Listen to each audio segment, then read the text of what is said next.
सास बहू की कहानी। मनोहर अपने माता पिता के साथ एक छोटे से शहर में रहता था। वह एक कंपनी में काम करता था, जिसके पैसे से वह अपना खर्चा और अपने परिवार का खर्चा चलाता था। कुछ वर्ष बाद मनोहर की शादी हो जाती है। उसकी पत्नी का नाम रिया था। रिया एक बहुत ही लालची किस्म की औरत थी। रिया को जब भी पैसे मिलते थे तो वह तरह तरह के कपड़े और गहने खरीद लेती थी। वह जब भी किसी समारोह में जाती थी तो हमेशा नए नए कपड़े और गहने पहन कर जाना चाहती थी।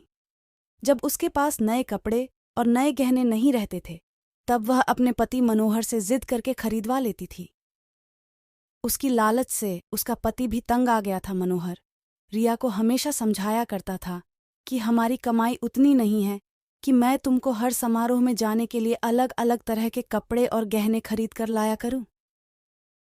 मगर रिया उनकी बातों को मानने के लिए तैयार ही नहीं होती थी। एक दिन जब रिया किसी समारोह में गई थी तब उसकी एक सहेली मनीषा उसके घर पर आई। मनीषा ने रिया की सास से उसके बारे में पूछा। रिया की सास ने मनीषा को सारी कहानी बताई। मनीषा ने अब रिया को सबक सिखाने के लिए एक योजना बनाई। वह रिया के घर से सारा राशन लेकर चली गई और राशन के डिब्बे में अपने गहने और नए कपड़े लाकर भर दिए। जब रिया समारोह से वापस आई तब वह किचन के डिब्बों में गहने देखकर बहुत खुश हुई।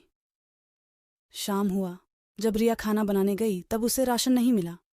तब वे अपनी सास से पूछा, सारा राशन कहाँ गया?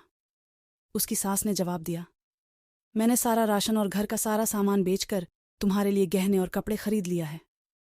तुम बदल बदल कर हर दिन नया पहनो। रिया बोली, मगर खाने के बिना मैं गहनों और कपड़ों को क्या करूंगी? तभी उसकी सहेली मनीषा आई और उसने रिया को सब कुछ बताया कि यह तुमको सबक सिखाने के लिए किया गया था।